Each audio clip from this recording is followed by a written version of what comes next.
मिरच्या, मुळा पण घालते यामध्ये.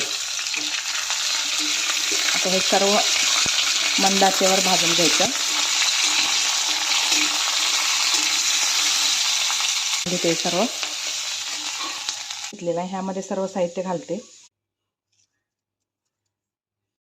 तर मी हे चॉपरमध्ये सर्व साहित्य घातलेलं आहे आणि हे आता चटणी आहे.